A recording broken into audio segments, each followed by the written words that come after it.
keep our land glorious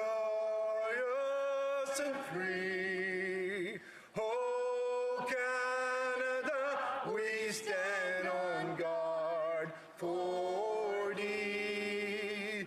Oh, Canada, we stand on guard for thee.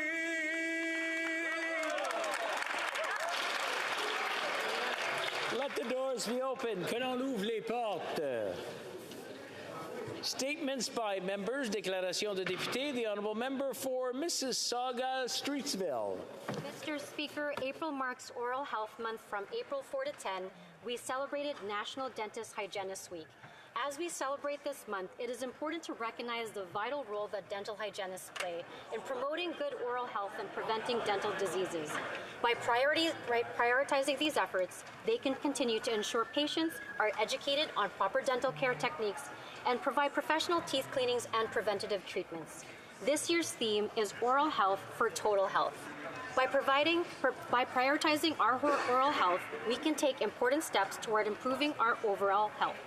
This month is an opportunity to recommit ourselves to good oral health habits such as brushing, flossing, and regular dental checkups. Our government will continue promoting oral health care as we expand access to the dental care program. I want to take this time to send a shout out to our dental hygienists for all the work that they do.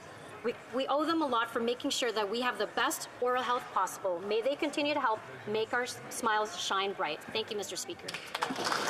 L'honorable député de Lévis-Lotbinière. The honourable member for Lévis-Lotbinière. Mr. Speaker, it is with great pride that I have agreed to sponsor the Canadian Cancer Society's Relay for Life in Lotbinière for the second year in a row. It will be held on June 10th.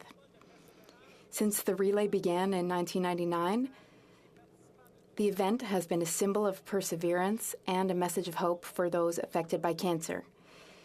At the relay, participants of all ages take turns walking along a trail or path. This event will take place at Terry Fox Park in Saint-Apollinaire from 7 p.m. to 7 a.m. the following morning. The proceeds from the event are used to support innovative research projects on all types of cancer, as well as to provide the largest network of support to help people live better with cancer and to shape public health policy. I invite you to join a team and come walk with me at the Lotbinière Relay for Life. Let's walk for this noble cause, which is near and dear to my heart. Thank you, Mr. Speaker. The honourable member for Parkdale High Park. The Panchen Lama plays a critical role in Tibetan Buddhism as the person who recognizes the reincarnation of the next Dalai Lama. He also bears the distinction of being the youngest political prisoner in the world. Geden Choki Nyima was taken by the Chinese government at age 6 and has never been seen since.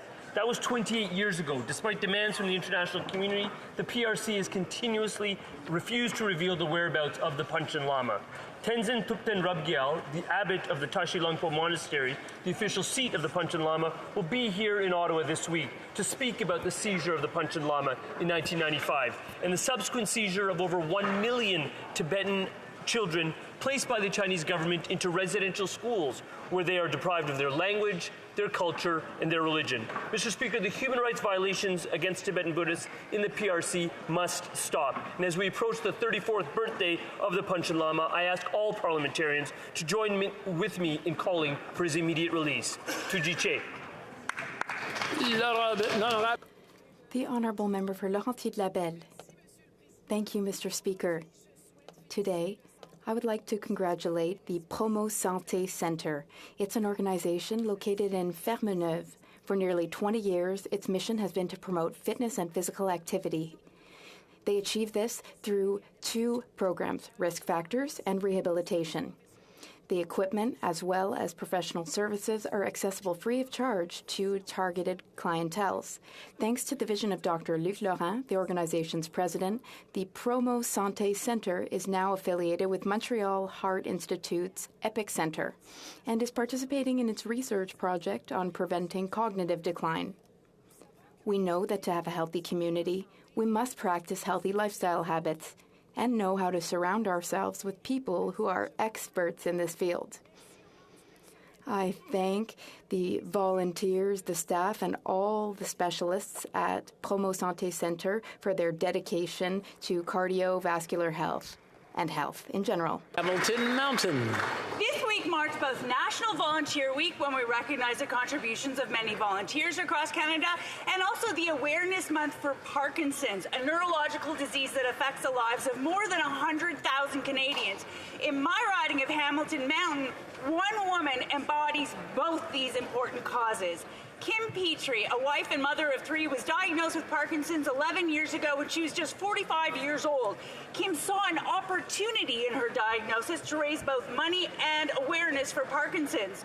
She rallied her friends, family, and her contacts in the music industry and threw herself into planning Let's Shake. It's an annual local fundraiser for Parkinson's disease that attracts hundreds of people who show up to listen to great live music and support this worthy cause.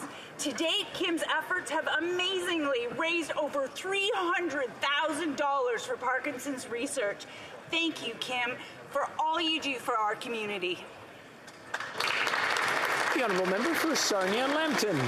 Mr. Speaker, I'm very pleased to rise today and announce the passing in the Senate of my second private member's bill, C-228, on pension protection. This bill will ensure that pensioners who have worked their whole lives for a company will receive the pension benefit they're due. This is accomplished by providing transparency to know which funds are insolvent, to provide a mechanism to transfer funds to make them solvent, and in the case of bankruptcy, to put pensions in priority ahead of creditors. There have been many members of all parties in the House and the Senate who have been trying to pass such a bill for 2 decades. I want to thank all of my colleagues for their help with this. I'm telling you, Mr. Speaker, this is a great day for Canadian pensioners. Yes. No longer will we see companies go out of business and leave those who have worked hard their whole lives without any pension or with only part of a pension. Thanks to everyone in the House and the Senate who supported the bill. It's a great day for Canadian pensioners. The Honourable Member for Fredericton. Mr. Speaker, our world needs climate action on all fronts, everything, everywhere, all at once. This call for action from the UN Secretary General Antonio Guterres was shared less than a month ago. I want everyone in this House today to reflect on the fact that this is probably the last warning from the scientific community before we exceed the irreversible mark of 1.5 degrees Celsius in global temperature rise. From Hurricane Fiona that devastated my home region of Atlantic Canada, to the ice storm that left millions out of power in Quebec, to the fires that destroyed crops, forests, and towns out west, and the melting permafrost in the north releasing massive amounts of methane that will lead to the catastrophic, rapid rise in the planet's temperature. We are no longer talking about hypothetical future impact. It's taking place right before our eyes in all of our communities. On this Earth Day, I want us to keep the climate crisis as a top priority. I urge our government to continue to work towards increasing and fast-tracking our actions to achieve climate justice. I am challenging us to have the courage to do more to support measures, policies, and actions that will lead us into a healthy, sustainable, and livable tomorrow. The Honourable Member for Guelph. Mr. Speaker, Parkinson's is a complex disease that affects over 100,000 Canadians, with 6,600 new cases diagnosed each year. My wife Barbara is one of those cases and one of these Canadians. Parkinson's is one of a group of progressive neurological diseases that has no cure and affects both young and old. People with Parkinson's can show tremors or muscle stiffness or rigidity. They can have slow movement, soft speech, small handwriting, depression, loss of smell, or changes in thinking ability. Parkinson's affects each person differently and can be very hard to diagnose. I'd like to thank Parkinson's Canada, Parkinson's Southwest Ontario, and our local Care Partners support group for all the help they've given over the past year to my family. Parkinson's is more than you can see. April is Parkinson's Awareness Month. Thank you, Mr. Speaker.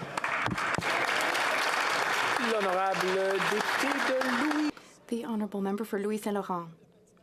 Mr. Speaker, l'Ancienne Lorette's Figure Skating Club is celebrating its 50th anniversary this year. On this occasion, I would like to thank all the thousands of volunteers in the riding of Louis Saint Laurent who are involved in the community to help their fellow citizens. be it sports clubs that allow children to enjoy hockey, baseball, soccer, or even karate. Children get to discover and enjoy passions thanks to them.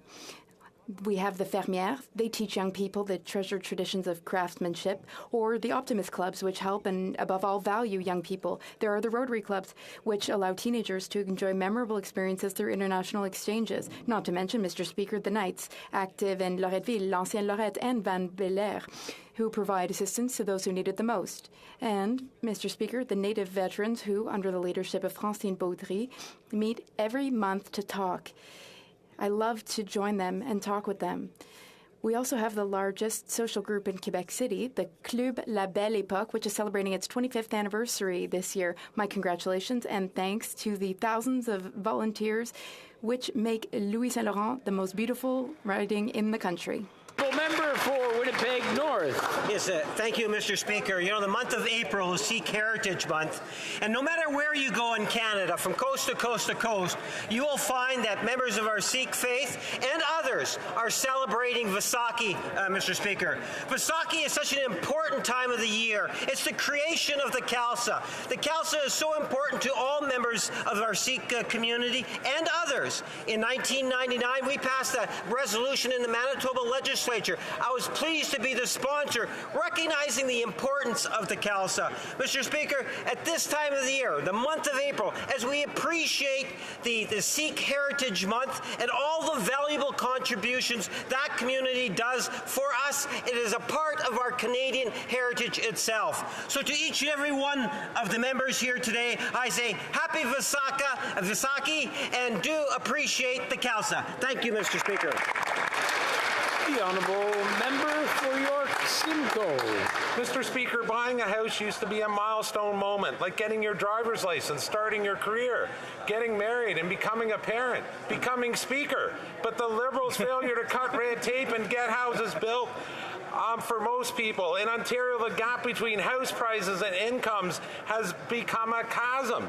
Over 8 years, the Liberals have seen house prices grow by 180%, while incomes have only grown 38%. As inflation and the cost of living goes up, an entire generation of young people are left behind, and so is their ability to settle down and pursue their dreams. This Prime Minister is sending a clear message to young Canadians. It doesn't matter how hard you work, what sacrifices you make. With the Liberals in charge, you will never own a home. You will never get to enjoy the same quality of life your parents and your grandparents did. This is unacceptable. Here, here. The Honourable Member for Saskatoon West. Mr. Speaker, on Monday, the NDP really earned their keep in this coalition government. Conservative MPs put forward a common-sense motion to have a parliamentary committee investigate allegations of interference at the Trudeau Foundation. This is a foundation that received $125 million in taxpayer money, and the government appoints much of the board. Beijing's influence in the Trudeau Foundation is an issue Canadians are talking about, yet the NDP refused to let people know the truth. What happened? Well, their Liberal masters told the NDP to jump, and the subservient NDP asked, how high? The Liberals said, don't let Canadians know the truth. The NDP said, yes, sir. The NDP aren't even pretending to be separate from the Prime Minister. They're happy to be his lapdog. Who are the NDP really protecting? The Trudeau Foundation, the Prime Minister, or is there something more sinister at play? The NDP had a choice between standing for principles or selling their souls, and now Canadians know which choice the NDP made. That's right. Yeah. The Honourable Member for Vaudreuil-Soulanges. Mr. Speaker, today I would like to express my deepest gratitude to the incredible first responders, firemen, linemen, mayors, municipal workers, and countless dedicated volunteers. I thank them for working tirelessly during the recent ice storm that hit my community of Vaudreuil-Soulanges and more than 1 million Quebecers very hard. Lives on the line, working day and night to restore electricity, open community centers, provide a warm meal, share generators, and secure the basic needs for those who needed them most. Their courage and commitment exemplify the best of the human spirit, Mr. Speaker, and reflect the strong sense of solidarity that defines our community. Votre détermination. Your unwavering determination and your outstanding teamwork made it possible for us to weather the storm together. To all those who pitched in, I humbly say thank you. The Honourable Member for London Fanshawe. Christy White, a Haudenosaunee children's book author from Oneida Nation of the Thames, has written beautiful stories about a special boy, Jay, and his friend Gizmo. Like many Indigenous people impacted by the legacy of residential schools and colonialism, Christy's family is dedicated to culture revitalization. Now she writes The Adventures of Jay and Gizmo, illustrated by Sherry Campbell, to give the next generation of Indigenous youth an opportunity to learn to read while connecting with Indigenous language and culture. Whether Jay and Gizmo are learning about powwows, boys with braids, or healthy relationships, Indigenous children are finally seeing themselves in storybooks. Many of her characters are based on real-life people, like when they meet a character inspired by her son River, a hoop dancer that teaches Jay about Indigenous youth with autism. Christy and her family have traveled the country, sharing their stories, teaching about diversity and inclusion. I hope that all Indigenous youth have the opportunity to read about the adventures of Jay and Gizmo, and ask that we all support this inspirational author. Thank you, Mr. Speaker. The Honourable Member for Rivière-du-Nord. Mr. Speaker, more than 6 million Jews were murdered between 1933 and 1945. More than 2.5 million were shipped in cattle cars to be exterminated in death camps. The word is strong, I agree, but it is appropriate. These people were killed systematically without any ceremony, any emotion, without having committed any crime other than being Jewish. The Warsaw Ghetto Uprising began on April 19th, 1943, and by May 16th of the same year, the riot had been crushed and the ghetto was in tatters, but the cattle cars were packed. Our Jewish sisters and brothers and their children were crammed into them to be hauled to extermination factories. 80 years ago to the day, heroes rose up to protect their families and countrymen. I am in deep awe of their courage. There were gas chambers, there was extermination, squalor, starvation, slavery, dehumanization. Humans are capable of the best, but also of the very worst, and that, Mr. Speaker, is rather frightening. The Honourable Member for Elgin, Middlesex, London. Mr. Speaker, Canadian families are struggling. Food banks usage is skyrocketing. People are canceling their vacations because they just can't afford it. Yet this Prime Minister just took a $160,000 trip to another friend's villa. This is just another example of the Prime Minister being out of touch with Canadians. This follows up his trip to Tofino, where he went surfing on the first National Truth and Reconciliation Day, and spending $6,000 a night on a room in London, England, with a butler. This is not the reality for any Canadian. Canadians deserve a break. People are tired. Instead, people are trying to pick up shifts and work to ensure they can put food on their table. The family budget cannot keep up with the costs of this government. Mr. Speaker, I don't disagree with taking family trips, but please do not expect hard-working Canadians to pay for them, especially at a time like this. Enough is enough. Thank you very much, Mr. Speaker. The Honourable Member for Winnipeg South. Mr. Speaker, along the hallway that leads visitors to our House of Commons, you will find the Room of Remembrance. This small room is home to the 8 books of remembrance, books that contain the names of Canadians who gave their lives in military service. Every day at 11 a.m., the pages of the books are turned so that each name may be read at least once every year. This practice has gone uninterrupted since 1942 through fires and pandemics. The room and its important place in preserving our national history was brought to my attention by one of our dedicated parliamentary protection officers, Constable Brad Beliveau, a veteran himself. He informed me that the books were the idea of Colonel Archer Fortescue Dogood, a veteran of the First World War. Colonel Dogood, a military man turned historian, proposed the books as an alternative to a traditional memorial. Mr. Speaker, I encourage all members of this House to visit the Room of Remembrance and honor those who made the ultimate sacrifice. Thank you, Mr. Speaker.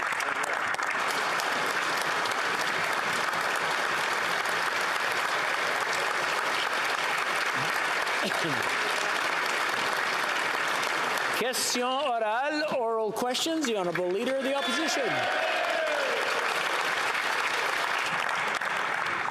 It is a failure to increase the cost of the bureaucracy by 50% with poorer services. It is a failure to have 150,000 workers go out on strike, and the biggest general strike in 4 decades. But it is an especially incredible achievement of incompetence to do both of those things at the same time. Only the Prime Minister could pull that off. Now, our veterans, our immigrants, our small businesses, our taxpayers will be without services. How will the Prime Minister fix the government he broke? The Right Honourable Prime Minister. Mr. Speaker, unlike the members opposite in the Conservative Party, we deeply respect the work that unions do across the country to stand up for good middle-class jobs. That's why we've ensured that the work is done at the bargaining table. We know there's progress being made, but it's an important principle to respect the work of the bargaining table. That is what we are encouraging people to continue to do because, yes, Canadians deserve their services, and we need to continue to support the public service that delivers those services to Canadians. Honourable Leader of the Opposition. When the Conservatives were in power, there was no general strike, and government cost 1/3 less. So, Mr. Speaker, it's a failure to increase the cost of bureaucracy by 50%. It's a failure to have 150,000 people striking. It shows incredible incompetence on the Prime Minister's part. He managed to do both at the same time. How will the Prime Minister fix the damage that he has caused to our government and our taxpayers? The Right Honourable Prime Minister. Mr. Speaker, Canadians continue to count on the services delivered by the federal government. That's why we encourage everyone to stay at the bargaining table, because that's the way that we will get the results we want. We'll always be there to ensure that Canadians get the services that they need, and we'll also be there, unlike the Conservatives, to defend the principles of unionism and the right to collective bargaining. And we will do that work around the collective bargaining table.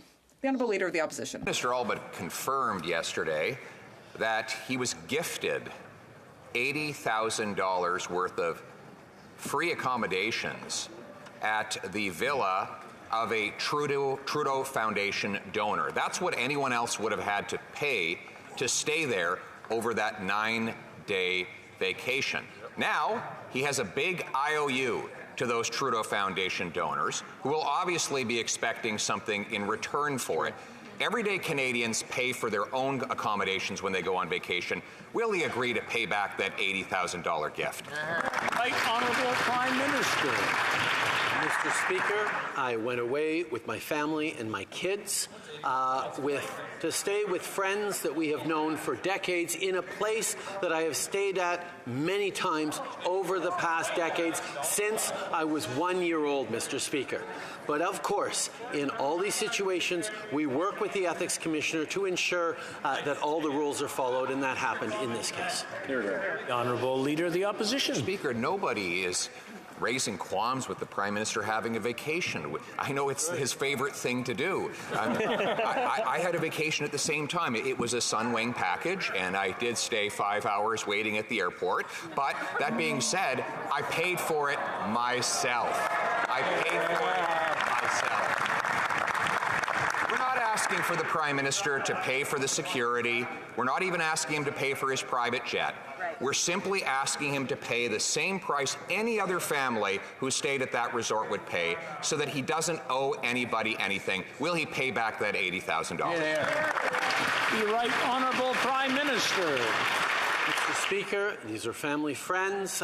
My father was godfather to one of their children. Their father was godfather to one of my brothers. Mr. Speaker, these are family friends that we've had for many, many decades, close to 50 years. And over those 50 years, I have been to that vacation spot many, many times with my family, with my father when he was still alive.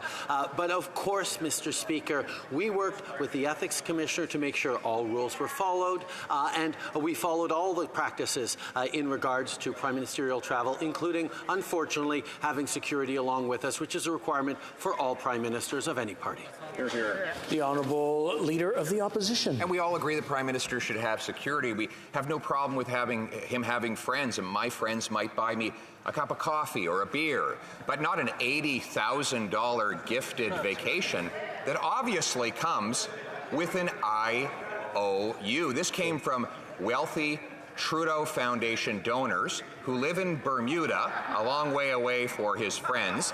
And now these people will have inordinate influence on him. He works for them rather than working for the Canadian people. Will he get rid of this IOU and clear his conscience by paying for his own vacation? The Right Honourable Prime Minister.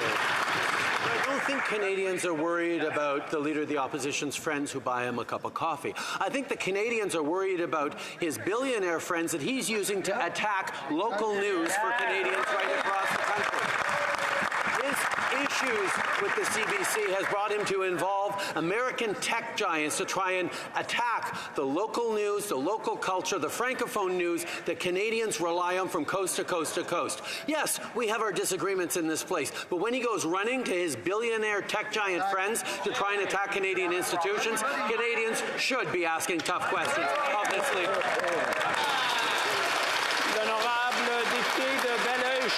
The Honourable Member for Belleuil-Chambly. It's now established, Mr. Speaker, that the Chinese regime is behind the $1 billion that the Chinese businessman wanted to give to the University of Montreal. It's also clear that the university was probably aware of this. This is Chinese communist money that the Pierre Elliott Trudeau Foundation solicited for its own activities. $250,000 out of $1 million. Is it not also clear to the Prime Minister that he doesn't have the distance necessary to impose a decision here and that we need a public independent commission of inquiry? The Right Honourable Prime Minister. As the Bloc has been doing for a long time, they're attacking the wrong Trudeau. It was the Pierre Elliott Trudeau Foundation that made this decision. And for a decade, I have had no direct or indirect affiliation with that foundation or the decisions that it makes. The Honourable Member for Belleuil-Chambly. Mr. Speaker, how do you define the right Trudeau? You know, the Prime Minister said that he knew nothing about the Trudeau Foundation, but I have a hard time imagining, well, let's say I'm sure that he knew what was going on. But even if he didn't, he should at least try to be informed, otherwise he's not doing his job properly. So can you tell us how much the Green family gave to the Trudeau Foundation? The Right Honourable Prime Minister. Mr. Speaker, when I say that I had no direct or indirect affiliation with the Trudeau Foundation and have not for a decade, it's because it's true. So I was not aware of the donation from the Green family, and that shouldn't be surprising because they are long-standing friends who are interested in the same type of things that we're interested in, but I didn't know about it. I didn't know any details about it, and the opposition will have to accept that what I'm saying is true. I didn't have any contact with the Trudeau Foundation and haven't for a decade. The Honourable Member for Burnaby South. Democrats are extremely disappointed that the Liberal government didn't arrive at a negotiated agreement with the Public Service Alliance of Canada. These are the workers that delivered unprecedented help during the challenging times of the pandemic.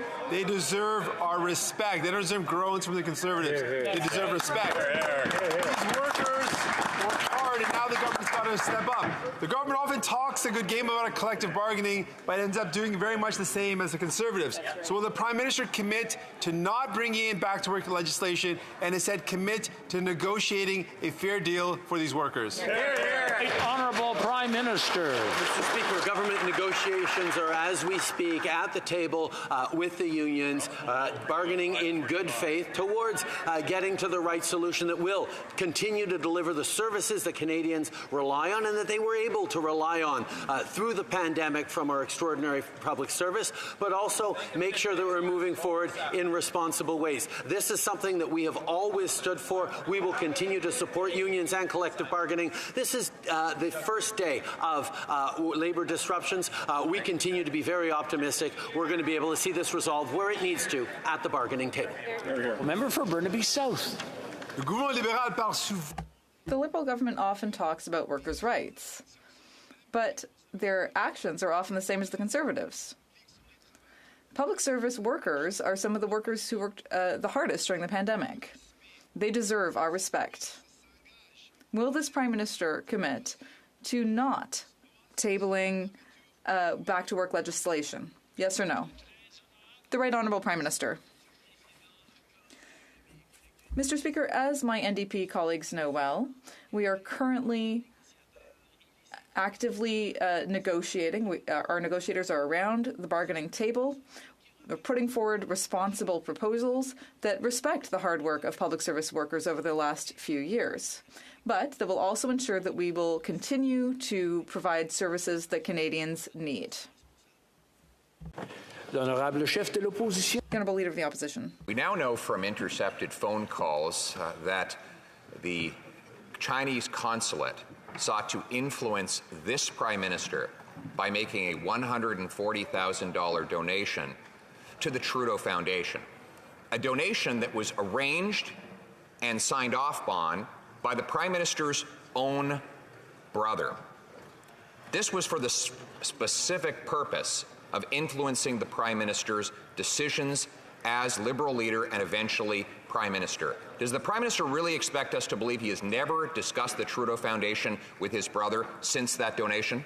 The Honourable Prime Minister. Mr. Speaker, as I have said, I have had no engagement, direct or indirect, with the Trudeau Foundation in close to 10 years. And that includes not knowing about what donations are taking, what decisions they're making, or what my brother is doing on the foundation. I have made that decision 10 years ago to not engage with the foundation, and that is what we have all been consistent with. The Honourable Leader of the Opposition. He has no direct or indirect involvement with the Trudeau Foundation? Really? Because the annual report for 21-22 lists him as an inactive member and says that he is only withdrawn from the affairs of the foundation for the duration of his involvement in federal politics, meaning he can go back to that big pile of cash when he leaves office, cash that was contributed to by the regime in Beijing. Why does the Prime Minister keep making statements of falsehood about his involvement with his family foundation? The Right Honourable Prime Minister. Mr. Speaker, I believe the Leader of the Opposition needs to look in a dictionary for the definition of inactive. It goes exactly to what I have said. I have had no involvement, direct or indirect, with the Trudeau Foundation for 10 years. I am completely inactive in that sense because I am active delivering benefits for Canadians, delivering growth through the middle class, delivering dental benefits that member voted against, delivering a child benefit, delivering child care that have made a huge difference for Canadians. That's what I'm active doing, not any of that other stuff. The Honourable Leader of the Opposition. Well, I did look up the word inactive, and you know what it does not include? Getting the donors of the Trudeau Foundation to pay for your vacation. It does not include getting members of the Trudeau Foundation to be appointed as the election interference watchdog. It does not include appointing a rapporteur to look into that same interference who was an active member of the Trudeau Foundation, and it does not include having a brother who facilitated the donation from a foreign dictatorship. How does the Prime Minister reconcile his inactive involvement with all of those activities? The Right Honourable Prime Minister. Mr. Speaker, viewers watching at home may be surprised to see the extent to which the Leader of the official opposition is choosing to focus on me. When they are worried about affordability, they are worried about growth, they are worried about health care, when we are moving forward with a budget that delivers a grocery rebate to Canadians, that delivers health care, that delivers dental care, that delivers a plan for great jobs for the middle class for the coming years, and that member and his entire party will be voting against that budget that helps Canadians tonight. Shame on them, Mr. Speaker. We should be helping Canadians here. That's not what he's doing. Honourable Leader of the Opposition. what he's doing is helping himself to Trudeau Foundation donor money. Helping himself by using the influence that his office gives to indirectly generate donations to the Trudeau Foundation. And speaking of that, his brother was the one that orchestrated the donation from the Beijing dictatorship to the Trudeau Foundation. He personally attended the announcement of the donation, and it's his name that signed the agreement for the donation. So once again, has the Prime Minister discussed the Trudeau Foundation with his brother since that donation was received? Right Honourable Prime Minister. Mr. Speaker, I've already said no to that question. No is the answer. But at the same time, as he tries to focus on me and spinning all sorts of different conspiracy theories, we will continue to stay focused on Canadians, on delivering on our commitments in Budget 2023 with affordability, including the grocery rebate, including cracking down on hidden junk fees and predatory lending, introducing auto-filing for taxes for low-income Canadians. We're there to support Canadians during this difficult time. The Leader of the Opposition is going to be voting against that tonight, voting against the support for Canadians that we are going to continue to deliver despite his attacks. The Honourable Leader of the Opposition. Mr. Speaker, there's no attack. We're simply asking him to do what every other Canadian would normally do. The average Canadian pays for their own camping trip, pays for their own family vacation. He gets his vacations funded by Trudeau Foundation donors. We're not asking for him to pay for the security or even for the private jet. We're simply asking for him to pay back the $80,000 gift that he got from his wealthy friends in Bermuda, donors to the Trudeau Foundation. Will he get this IOU out of his pocket and pay the money back? Right Honourable Prime Minister. Mr. Speaker, while the Leader of the Opposition continues to focus on me, we will continue to focus on Canadians, including moving forward on strengthening health care. We are in the process of signing historic deals with all the provinces to deliver more family doctors, to deliver better mental health care, to deliver better supports for our frontline workers and a reduction of backlogs, and to deliver better data collection right across the country so we can make sure Canadians are getting the best possible health care from coast to coast to coast. On top of that, we're moving forward with a dental care plan that's going to deliver dental care for Canadians right across the country, and he voted against it. Honourable Leader of the Opposition. Mr. Speaker, the Prime Minister really expects us to believe that he has not discussed this donation that the dictatorship in Beijing directed to the Trudeau Foundation, even though it was his brother that signed off on the donation, orchestrated the transaction, and signed the agreement to bring the money home. If he really expects us to believe that, then a very simple question. Will he agree to have his brother come before a parliamentary committee to testify about foreign interference in our country? Yes or no? The Right Honourable Prime Minister. Mr. Speaker, I believe you can perhaps rule on this. There is a convention in Parliament that assumes and that accepts that members are telling the truth. So I don't know how many times I have to say no to his question that he is asking. I don't know why it's so hard for people in the Conservative Party of Canada to accept that no means no, but we will continue to answer these questions in full truthfulness, and we will continue, despite his mudslinging and his personal attacks, to focus on delivering things for Canada. Now, the member opposite and everyone in this House has an opportunity to accelerate the grocery rebate. Will they accept the unanimous consent motion that does that? The Honourable Member for Bellay-Chambly. Mr. Speaker, the Prime Minister said that we had the wrong Trudeau. Well, I'm going to ask him another question about this by throwing in another Trudeau, Alexandre Trudeau, who signed a very strange agreement with two big Chinese donors who apparently hid the transaction behind a business front. That's something that might interest the Minister of Revenue. Does the Prime Minister talk to his brother? And is his brother in direct or indirect contact with the Foundation? The Right Honourable Prime Minister.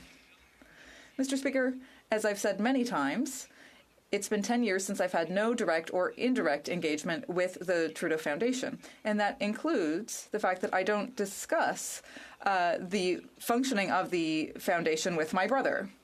I have a lot of responsibilities, including helping the middle class in Canada, protecting the French language and culture in Canada, and against conservative attacks. And at the same time, the Bloc is trying to find conspiracy theories, while I am working on delivering for Canadians every day, because that's what Quebecers and Canadians expect from us.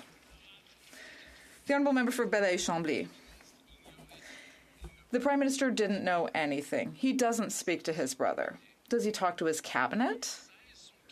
In 2016, his cabinet asked questions to the Trudeau Foundation. Does he not talk to his cabinet? When services tell him month after month that there's Chinese interference, he doesn't listen to them. He doesn't listen to anyone. He doesn't talk to anyone. Is the Prime Minister getting back from a vacation? The Right Honourable Prime Minister.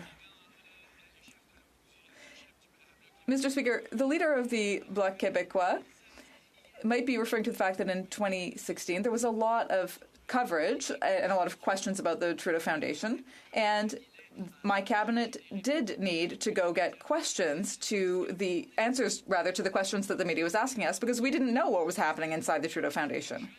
Because the cabinet and I did not have any direct or indirect contact with the Trudeau Foundation, and I haven't in 10 years. The leader of the Bloc Québécois said that himself in his question. Hill. Speaker, everyone agrees that the Prime Minister is entitled to a vacation, and everyone agrees that the cost of security for any Prime Minister when he travels is a reality. But everyone also agrees that $9,000 over 9 nights at a super elite villa of a Trudeau Foundation donor raises some questions. That's $81,000. I'll ask the Prime Minister again, because he has an answer. Will he pay that money back? The Right Honourable Prime Minister. Speaker, I went with my family and my children to a place that I have been to probably dozens and dozens of times over the past many decades, because they are long-standing. Just going to interrupt. I'm starting to hear some names being called back and forth again. I want to remind the honourable members not to call each other names, just to respect out of the chamber, if nothing else. The Right Honourable Prime Minister, you have 30 seconds. Speaker, it is interesting to see the extent to which the Conservative Party doesn't want to talk about Budget 2023 and all the measures that we're putting forward to support Canadians, whether it's the grocery rebate, whether it's the work we're doing on supporting small businesses, by reducing credit card fees, whether it's by moving forward on dental care supports that the Conservatives continue to oppose. Mr. Speaker, we will continue to focus on Canadians while they, for some reason, focus on me. Hear, hear. Well, member for Thornhill. Mr. Speaker, we're focused on the Prime Minister's vacation, and I know that there's a lot of Canadians who believe that he should take a permanent vacation, but this is like a vacation auction. You donate to the foundation, you get a holiday with the Prime Minister. It's pay to play. He didn't pay the $81,000 back for his luxury villa, because if he did, he would have said so. So what did those donors get for the gift that ordinary Canadians that he works for didn't? Right Honourable Prime Minister. That family includes a godfather to one of my brothers, and my father was godfather to one of those children. We have been family friends for decades. We will continue to be family friends for decades more, Mr. Speaker. And as always, we work with the Ethics Commissioner to make sure that all the rules are followed. That's what Canadians know and understand. But Canadians are probably puzzled as to why the Conservative Party continues to stand against dental care, continues to stand against support for low-income Canadians, continues to stand against childcare that is saving Canadians hundreds of dollars a month at a time of need. The Honourable Member for Charlebourg-Haute-Saint-Charles. Mr. Speaker, we all know that the Prime Minister doesn't live on the same planet as most Canadians.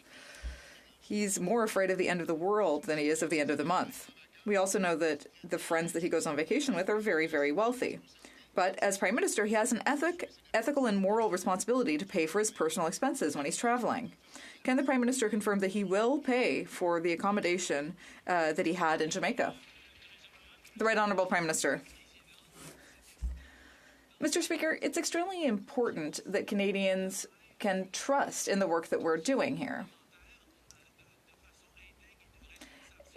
That's why we have an ethics and conflict of interest commissioner who gives us guidelines about how we can continue to do our work with integrity and to maintain the trust of Canadians. In this case, when I went to vacation with friends, I worked with the ethics commissioner to ensure that all the rules were followed, and they were. The Honourable Member for Charlebourg, Haute-Saint-Charles. His team briefed him before the trip. They said, be careful about the optics. Optics about what? Well, the optics of going on vacation with multimillionaire friends while Canadians are having a hard time making ends meet. Now, I can understand that he was invited, but look, the estate is called Jamaica's Prospect Estate. It's a place where people go and pay over $1,000 a day to stay there. This is a place that is made to be rented out. The problem is that from an ethical and moral point of view, the Prime Minister should be paying for his own expenses. Will he pay the $80,000? The Right Honourable Prime Minister. Mr. Speaker, I was a year old the first time that we went to stay with those friends. Over the decades, I continued to be friends with these people and to visit them. Sometimes I went to their place, sometimes they came to my place. We're true friends, Mr. Speaker, and I think that even the Conservatives should understand that concept of long-standing friendship. Certainly, Mr. Speaker, as is always the case, we worked very closely with the Ethics Commissioner to ensure that all of the rules were followed, and they were. The Honourable Member for Rosemont-la-Petite-Patrie. Monsieur le Président, je me rappelle du moment où j'ai été élu en 2011. Mr. Speaker, I remember the time I was elected in 2011. The Conservatives filed back-to-work legislation against the Postal Office. It's crazy. 12 years later, a Liberal government is about to act like the Conservatives did. For the NDP, it's clear. We will always stand with workers. Will the Prime Minister show himself to be a Conservative and impose back-to-work legislation, or will he work to negotiate a good agreement for all of those who were there during the pandemic?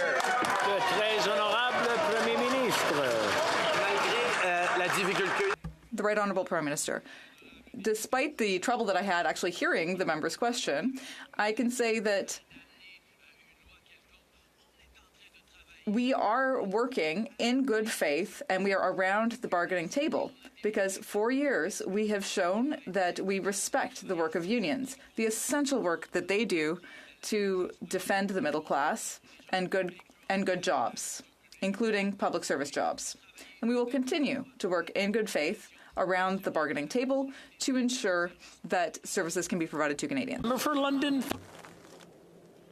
Workers who serve the people of London are on strike today demanding a fair deal from this government. These workers deserve respect.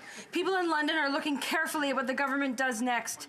Will they do what they usually do and show their Conservative colours, or will they listen to workers' legitimate demands and commit to not introducing back-to-work legislation? Right Honourable Prime Minister. Mr. Speaker, our Conservative colours. The member opposite knows full well that the very first thing we did when we got elected was eliminate the Conservative anti-union legislation 525 and 377. The attacks the Conservatives laid on Labour were legendary, and that's why we've worked in partnership with organised unions, organised Labour across this country to deliver real services to Canadians. And that's why we continue to sit at the bargaining table in good faith to work with them to continue to deliver the quality of services that Canadians have always gotten from the public service and deserve to continue to get. Hear, hear. Well, member for Kings Hants. Mr. Speaker, my constituents in Kings Hants rely on getting quality news to inform them on what's happening at home and indeed across Canada. The recent attacks by the Conservative opposition leader on Canada's media and journalists is resembling the same type of playbook of the extreme right-wing politics in the United States. By attacking Canada's public broadcaster, they are undermining an important way Canadians stay informed, particularly in Francophone communities, rural Canada. Can the Prime Minister... I'm going to have to interrupt. I'm having a hard time hearing the question.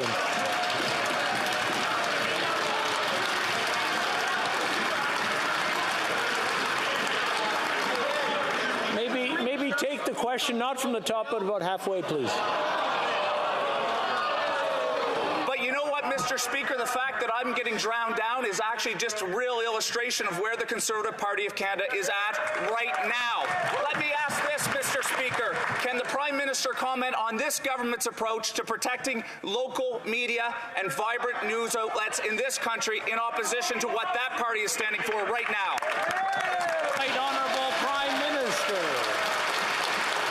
Mr. Speaker, I want to thank the member for King's Hants for his important question and his extraordinary hard work. I know that he and MPs from coast to coast to coast have heard from constituents who understand the vital role that local news plays in their communities. That's why it's so disappointing to see the Conservative leader copy-paste right-wing talking points from the States in his effort to shut down these local news outlets. On this side of the House, we will always stand up for the important services that rural, francophone, and indeed families across the country rely on. The Honourable Member for Mégantic-L'Érable. The Trudeau Foundation, named for the father of the current Prime Minister, and which, according to its annual report, where 2 seats are reserved for members of the family, the Prime Minister and his brother, Alexandre Trudeau, that shows that the foundation is a family one, and the Prime Minister spent a great deal of taxpayers' money on donors to the foundation. And he has said a number of things about how he has spent a lot of time with these friends who are donors to the foundation. How many times? The Right Honourable Prime Minister. Mr. Speaker, once again, we see the Conservatives using or putting forth conspiracy theories. The reality, Mr. Speaker, is that we will always respect the Ethics Commissioner's recommendations about all of my personal travel. And, Mr. Speaker, at the same time, I can also say that for 10 years I have not been directly or indirectly engaged with the Trudeau Foundation. The Honourable Member. It's so difficult, Mr. Speaker, to get answers from the PM about simple questions. We asked him how much he personally paid for his travel to Jamaica recently, but the Prime Minister doesn't want to answer. I also asked a simple question. After hearing what he himself said today, he said himself that he many times, dozens of times, went to Jamaica to stay on this private property. So I'm just asking for a simple answer. How many times did he go stay in Jamaica since he's been an MP in this House? The Right Honourable Prime Minister. Mr. Speaker, that was the first time since I was Prime Minister that I went to visit those friends. And by memory, I think I only went one time when I was an MP here before becoming PM. But, Mr. Speaker, as is always the case, we work with the Ethics Commissioner to ensure that all rules are followed, even when we are just visiting friends. The Honourable Member for Chilliwack Hope. 1 in 5 Canadians are skipping meals, and 1.5 million Canadians are using the food bank every month. Their rent or mortgage payments have doubled since this Prime Minister took office, and many of them don't know how they'll be able to pay the bills at the end of each month. So while Canadians are struggling with the cost of living, this Prime Minister jets off on a Jamaican vacation for $81,000 at a private villa, courtesy of a big-time Trudeau Foundation donor. How much of that gift did the Prime Minister pay back out of his own pocket? Honourable Prime Minister. Mr. Speaker, if the Conservative Party really cared about Canadians and affordability instead of on personal attacks on me, they would move forward on actually supporting the budget we're putting forward tonight, that is delivering affordability supports, mental, dental, and health care supports to Canadians, as well as building great jobs in the growing green economy right across the country. Indeed, they have an even sooner opportunity to do that. Will they let pass the unanimous consent motion that will accelerate delivery of the grocery rebate to 11 million Canadians across the country? Please, I hope they support that motion now. Honourable Member for Calgary Midnapore. Mr. Speaker, since 2015, this Prime Minister has spent $21 billion more on the public service and $22 billion on outside consultants. And yet he wasn't capable of negotiating an agreement with the public service. And Mr. Speaker, it's Canadians who are suffering, Canadians who are not receiving their passports, Canadians' loved ones whose immigration processes will be elongated, and it's Canadians who will not receive their tax refunds. Mr. Speaker, will this Prime Minister take responsibility and apologize not only to the public service, but to Canadians for failing to reach a negotiation? The Right Honourable Prime Minister. We know all too well what the Conservative playbook would be on this. Back-to-work legislation even before the picket lines were brought up. That's what they've done before. That's their go-to on this. On this side of the House, we actually respect and work with unions as partners. We respect the right to collective bargaining. We have been at the table working constructively. They continue to be at the table right now in constructive conversations, and we will continue to be there to make sure that Canadians get the services they need and public servants continue to get the respect they deserve but that they don't get from Conservatives. Le député de Belleuil-Chambly. The Honourable Member for Belleuil-Chambly. Mr. Speaker, the Trudeau Foundation, which bears the name of the PM's father, Pierre Trudeau, and on the board of which sits Alexandre Trudeau, the PM's brother, and we know that it received donations for a statue of his father, Pierre Trudeau. He has admitted that his cabinet is in contact with the foundation. Doesn't that mean that he himself has had fairly direct contact with the foundation? The Right Honourable Prime Minister. Mr. Speaker, in 2016, there were a number of questions going around, questions that I was getting in this House, for example, about the Trudeau Foundation. And that's why my cabinet asked some questions in order to know what was happening with the foundation. Because as I said, for 10 years I haven't had direct or indirect contact with the Pierre Elliott Trudeau Foundation. I just don't understand what part of this answer the leader of the Bloc Québécois is refusing to accept. But it's the truth. And it's what I've been saying for some time. The Honourable Member for Belleuil-Chambly. Mr. Speaker, we see this Prime Minister not doing his work as he's getting roasted for this matter, just like the barbecue he was talking about earlier. He should be paying attention to his work. So let me put an end to this water torture. Why not allow Parliament to choose someone to direct a public and independent inquiry that he won't have anything to do with, so that he can finally get back to his actual work? The Right Honourable Prime Minister. Mr. Speaker, if the leader of the Bloc Québécois wants this government to get back to its work, well, he just has to vote in favour of our budget tonight, because we are here to deliver measures to help Canadians with the cost of living. We are here to help SMEs with credit card charges. We are here to help Canadians by investing in the healthcare system with dental care for Canadians. We will be there to create good middle-class jobs with a green pivot for the years to come, which will give us good jobs and growth throughout the country. The leader of the Bloc Québécois has a simple choice. Will he support our budget or not? Le chef de l'opposition. And yet, all that matters is the results. And the result is that after 8 years of this Prime Minister, 1 in 5 Canadians are skipping meals, and 1.5 million eating at food banks every single month.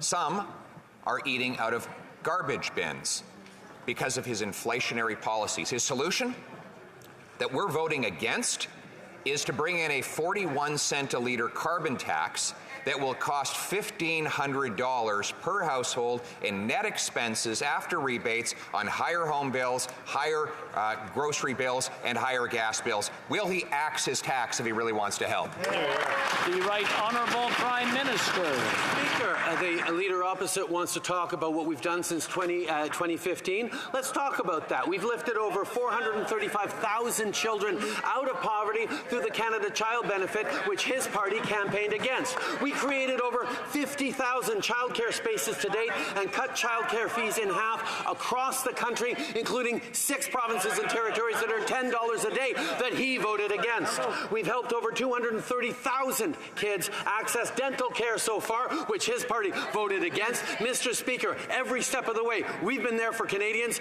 He's been there for himself. The Honourable Leader of the Opposition.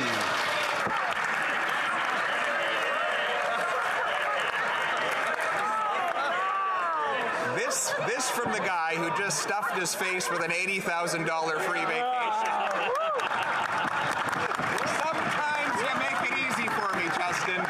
Mr. Speaker, if only it was a laughing matter that 1 in 5 Canadians are eating at food banks, some of them going to the CEO of those food banks asking for help with medical assistance in dying. And his solution is to raise taxes on farmers and truckers who bring food to our grocery stores, which will inevitably lead to more hunger and famine. If he has any common sense at all, will he finally axe his carbon tax? The Right Honourable Prime Minister. Mr. Speaker, everyone in Canada knows that you cannot have a plan for growing the economy if you do not have a plan to fight climate change. Everybody except the Conservative Party of Canada, Mr. Speaker. While we have moved forward by putting a broad price on pollution and bringing down our emissions over the past number of years, we have also put more money back in the pockets of Canadians. And Canadians know that as we fight climate change and support them through this challenging time, they will be able to have better jobs for themselves and their kids for the coming decades. Honourable Leader of the Opposition. And yet, the parliamentary budget officer that he appointed has calculated that the cost of the carbon tax to the average family is $1,500 more than these phony rebates that they get back. This is not just a 41-cent a litre tax on gas he wants to impose, but then it'll raise the cost for farmers and truckers to bring food. So it is a food tax. Exactly. Is his solution to the fact that 1.5 million Canadians are starving and going to food banks to raise taxes on food? The Right Honourable Prime Minister. Our solution is to continue to invest in affordability for Canadians, including with the grocery rebate that we really hope the Conservatives will vote to accelerate, even though they will probably vote against it tonight in the budget vote. In regards to the price on pollution, the member knows that constituents in his riding, the average family of 4, will be receiving over $1,000 in carbon price returns this year, because that offsets the cost of the price on pollution that they are facing. It is both a plan to fight climate change and grow the economy while supporting Canadians, and we will continue with it. L'honorable député de Châteauguay. The Honourable Member for Châteauguay-Lacolle. Mr. Speaker, the National Shipbuilding Strategy is a program that will enable us to create and maintain good jobs throughout the country. Previously, Seaspan and Irving shipyards were involved in the strategy, and now there will be a third one. A third official shipyard, the Davie shipyard at Lévis. Can the Prime Minister tell us more about this important announcement and its effects on the economy?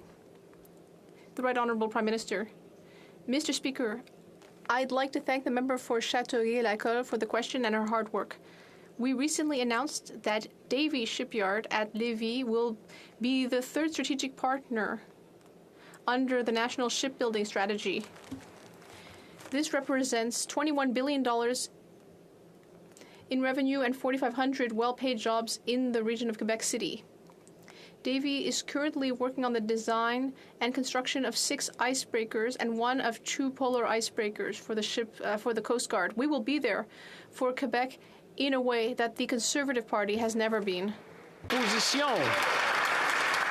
So just pay this 41 cent a litre tax, and the Prime Minister will send you something called a carbon price return. That's his latest term for it. It's almost like you get one of those emails asking for you to give the password to your bank account so they can deposit a carbon price return into Mr. Speaker, Canadians know that this tax is a scam. It hasn't reached any of the climate change targets, and yet is going to be a net cost to every family of $1,500. Canadians can't afford to eat, heat, or house themselves. Will he axe his tax? The Right Honourable Prime Minister.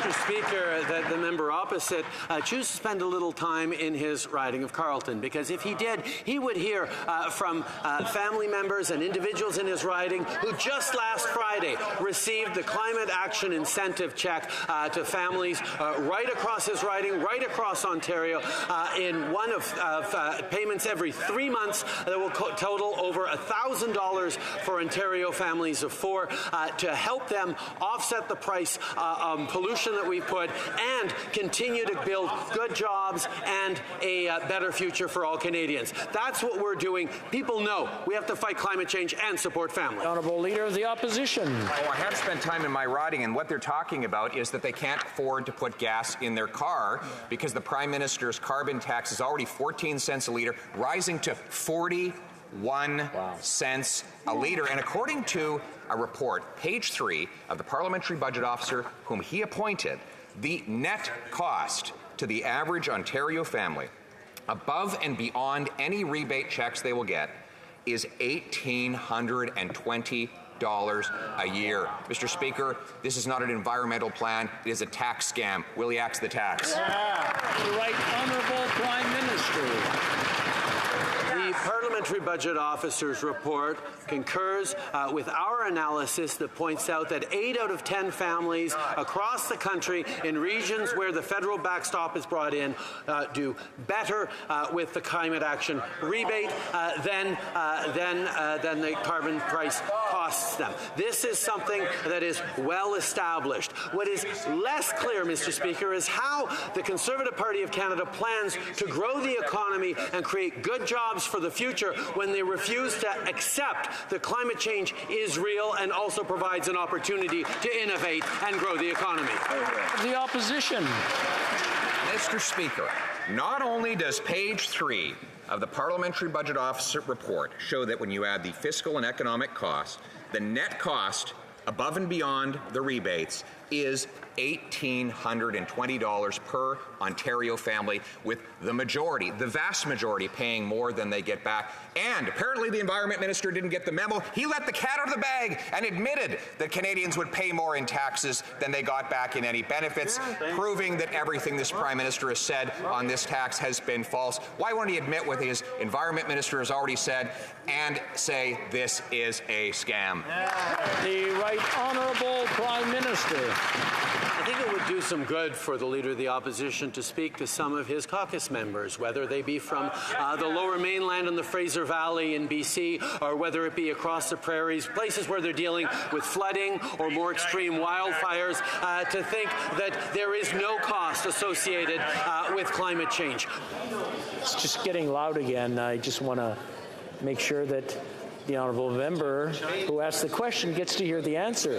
We don't want shouting or trying to interrupt anyone. I'm going to ask everyone to just take a deep breath. Right Honourable Prime Minister, maybe start from the top so the honourable member can hear the answer.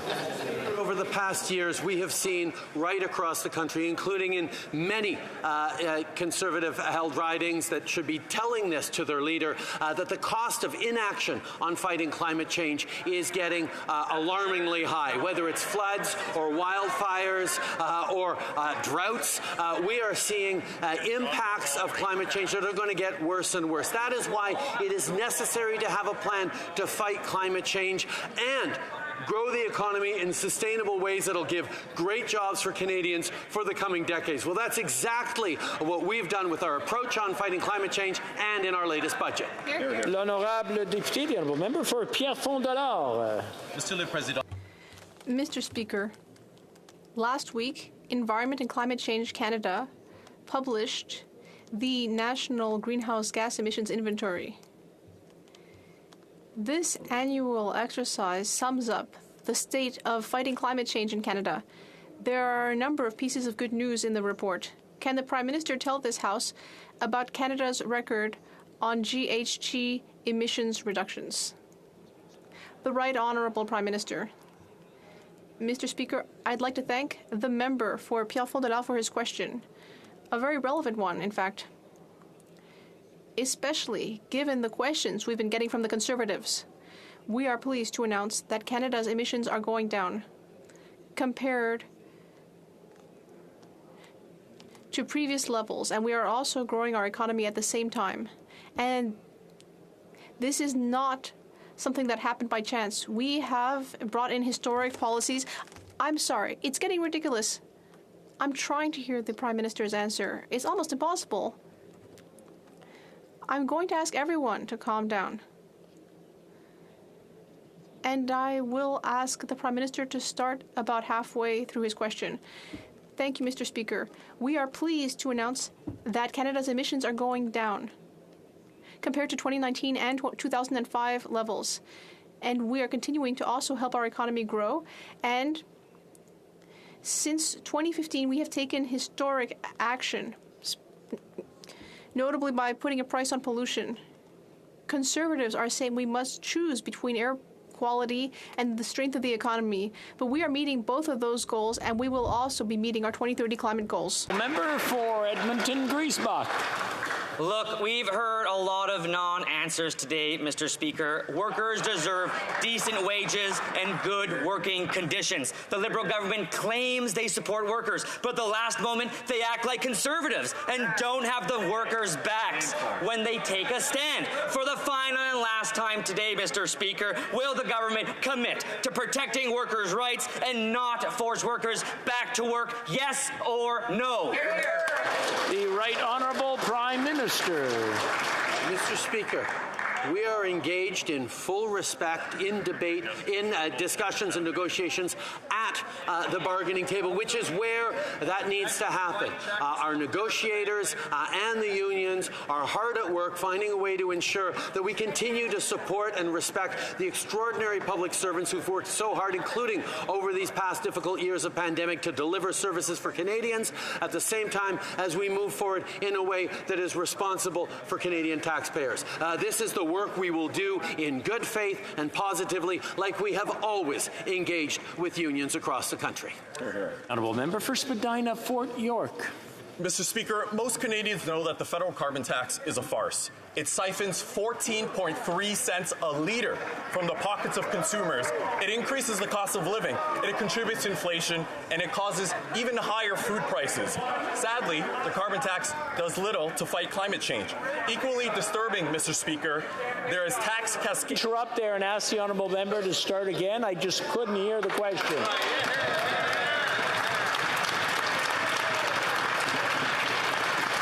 Mr. Speaker, most Canadians know that the federal carbon tax is a farce. It siphons 14.3 cents a litre from the pockets of consumers. It increases the cost of living. It contributes to inflation, and it causes even higher food prices. Sadly, the carbon tax does little to fight climate change. Equally disturbing, Mr. Speaker, there is tax cascading, where the government levies the GST on all the other gasoline taxes. They're taxing taxes. If the Prime Minister wants to provide a meaningful, sustained rebate to financially struggling Canadians, why doesn't he lower his carbon tax cash cow and axe a tax on gasoline taxes? The Right Honourable Prime Minister. I can only think of the poor residents of Spadina, Fort York, who elected a member who would promise to fight for the environment, fight. Okay.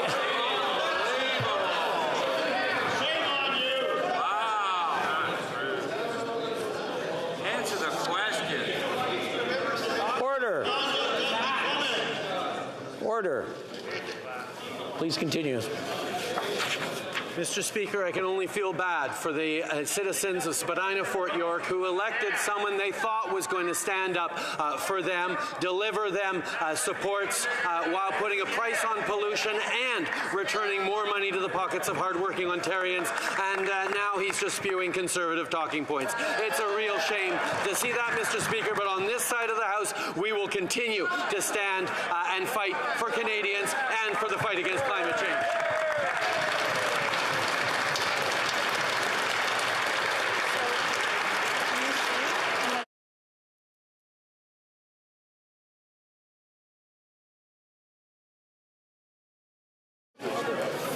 Yes, I'm afraid that's all the time we have for question period today. We have a point of order for the Minister of Tourism. We already have a... Amongst the parties, and I would like to ask for unanimous consent to adopt the following motion that, notwithstanding any standing order, special order, or usual practice of the House, Bill C-46, an act to amend the Federal Provincial Fiscal Arrangements Act and the Income Tax Act, be deemed read a second time and referred to Committee of the Whole, deemed considered in Committee of the Whole, deemed reported without amendment, deemed concurred in at that report stage, and deemed read a third time and passed. The Honourable, all those opposed to the Honourable Minister moving the motion will please say nay. Agreed. The House has heard the terms of the motion. All those opposed to the motion will please say nay. Carried. The Honourable Minister for Indigenous Services is rising on a point of order. Me? Point of order? Mr. Speaker, today in question period, while the Prime Minister was answering a question, I heard the Leader of the Opposition call the PM repeatedly a freeloader, and shortly after that, Mr. Speaker,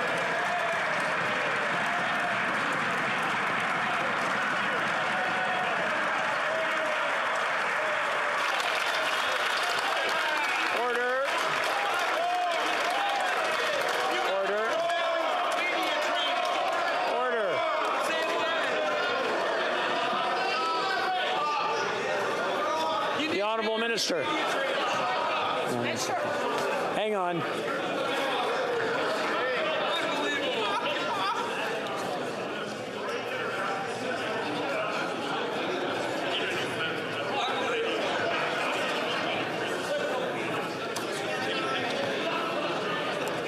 Order. Order. The Honourable Minister. Shortly after that, the member from Leeds, Grenville, Thousands Islands, Rideau Lake repeated that insult, Mr. Speaker.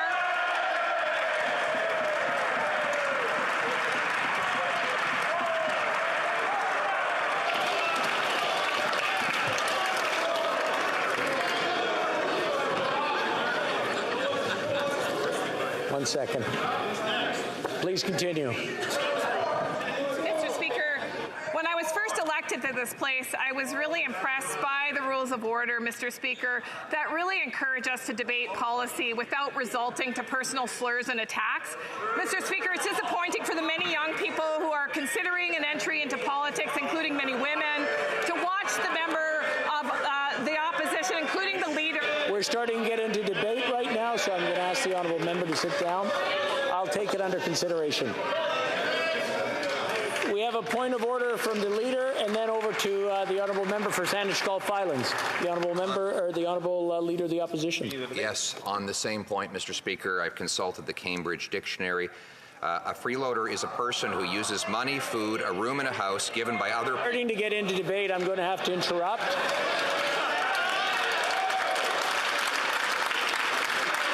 The Honourable Member for Saanich Gulf Islands.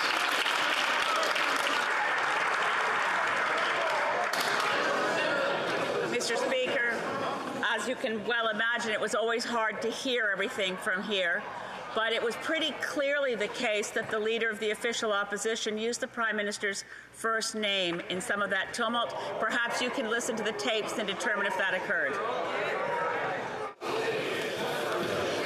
On the first point of order, I believe I addressed it when I heard it, and I want to remind the honourable members to use their language judiciously.